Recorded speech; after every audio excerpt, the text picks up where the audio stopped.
আসসালামু আলাইকুম। মারিয়ামস খান কিচেনে আপনাদের স্বাগত। আশা করি সবাই ভালো আছেন। আজকে নিয়ে আসলাম কেক। মাত্র 3টা ডিম দিয়ে 1.5 পাউন্ড কেক বানালাম। তো রেসিপিটা দেখে নেবেন। কথা আর বাড়াবো না, চলে যাব মূল উপকরণে। প্রথমে আমি এখানে একটা বাটি নিয়েছি, এর ভিতরে আমি একে একে 3টা ডিম ভেঙে দিব। এর ভিতর দিয়ে দিলাম 1 কাপ পরিমাণ রান্না, আর দিয়ে দিলাম পরিমাণ মতো আধা কাপ পরিমাণ চিনি। আপনাদের স্বাদ অনুযায়ী দিবেন চিনিটা।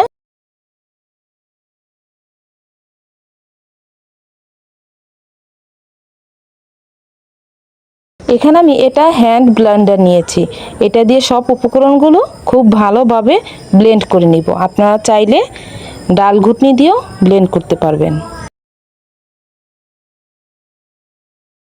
তো দেখতেই পাচ্ছেন কিভাবে ব্লেন্ড করে নিচ্ছি।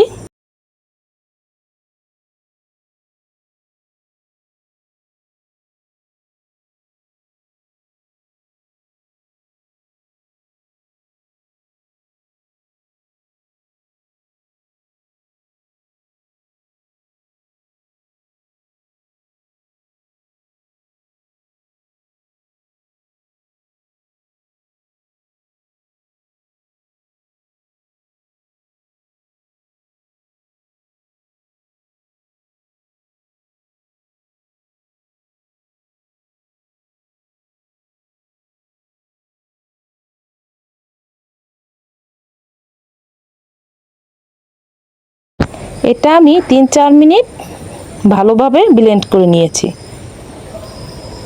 এখানে আমি 2 কাপ পরিমাণ আটা নিয়েছি, চালনির ভিতর ঢেলে দিলাম।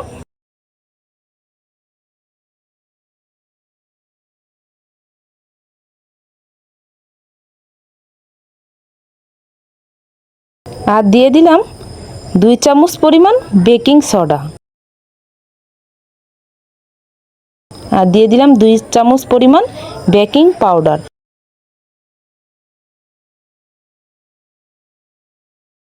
আর দিয়ে দিলাম পরিমাণ মতো লবণ। চালনি দিয়ে খুব ভালোভাবে চেলে নিব যাতে কোনো লাম্পস না থাকে। দেখতে পাচ্ছেন কিভাবে চেলে নিচ্ছি।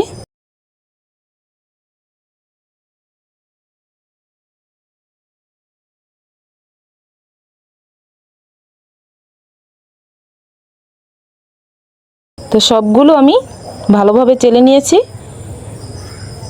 চালনির উপরে যেগুলো ছিল সেগুলো ফেলে দিব। এবার আমি অল্প অল্প করে ডিমের সাথে খুব ভালোভাবে মিশিয়ে নিব।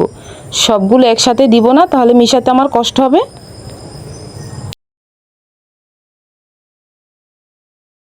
চামচ দিয়ে মিশিয়ে নিচ্ছি।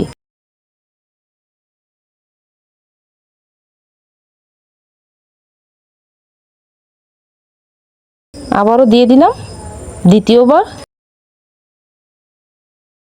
আবারও ডিমের সাথে খুব ভালোভাবে মিশিয়ে নিব।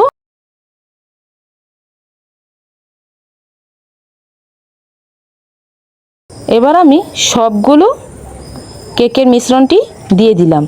এবার আমি দুধ নিয়েছি, দুধ দিয়ে ভালোভাবে কেকের ব্যাটারটা তৈরি করে নিচ্ছি।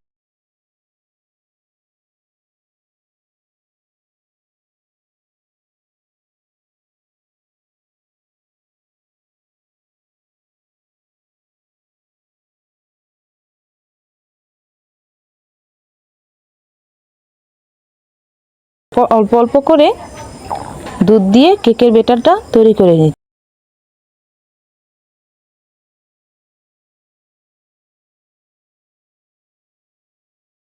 এক গ্লাস নিয়েছিলাম, আধা গ্লাস দুধ লেগেছে।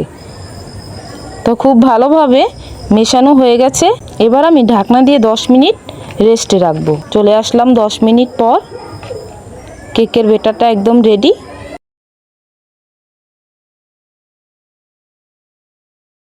এখানে আমি 3-4 ফোঁটা ভ্যানিলা এসেন্স দিয়ে দিলাম, যাতে ডিমের একটা কাস্টে ভাপ আছে সেটা থাকবে না।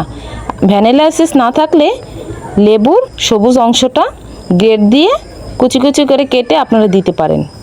ভ্যানিলা এসেন্সটা খুব ভালোভাবে মিশিয়ে নিলাম। এটা আমি এক সাইডে রেখে দিলাম।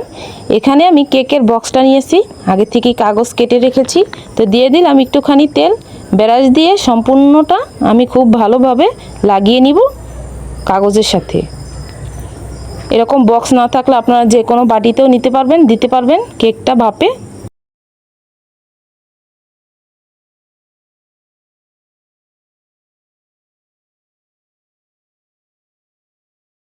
তো তেলটা আমার লাগানো হয়ে গেছে, কেকের ব্যাটারটা ঢেলে দিলাম।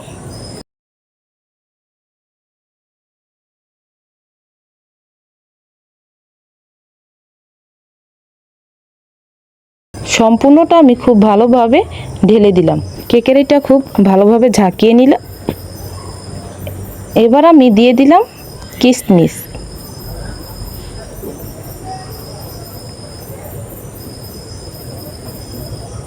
আর দিয়ে দিলাম বাদাম। এটা দিলে কেকটা খেতে খুবই মজা হয়।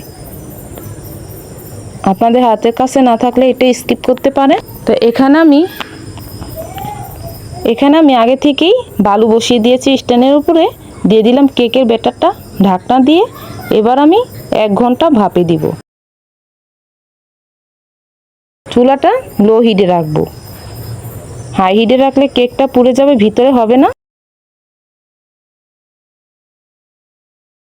চলে আসলাম 1 ঘন্টা পর, দেখুন কেকটা কতটা সুন্দর হয়েছে, কালারটাও চলে আসছে।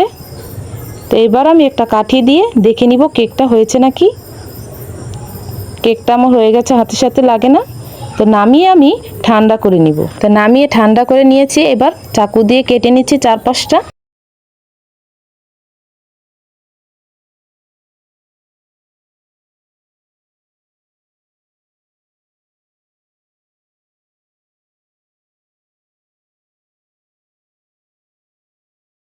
একটা প্লেট নিয়েছি, প্লেটের উপর আমি ঢেলে দিচ্ছি।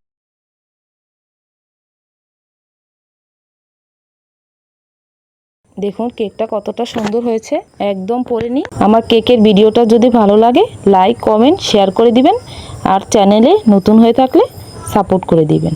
তো কাগজটা উঠিয়ে নিলাম, উঠিয়ে নিচ্ছি। দেখুন কতটা সফট হয়েছে, এটা খেতেও ভীষণ মজা। তো চাকু দিয়ে আমি কেটে বা দেখাচ্ছি।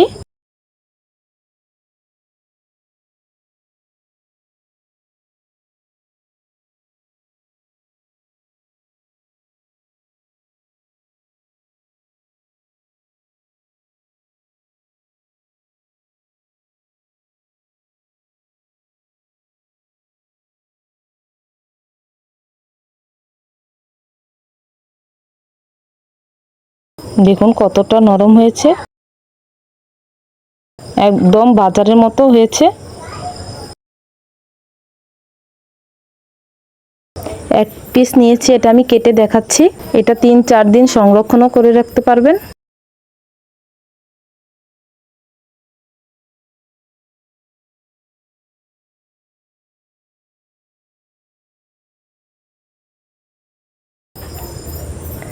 আজ এ পর্যন্তই, ভালো থাকবেন, সুস্থ থাকবেন, আল্লাহ হাফেজ।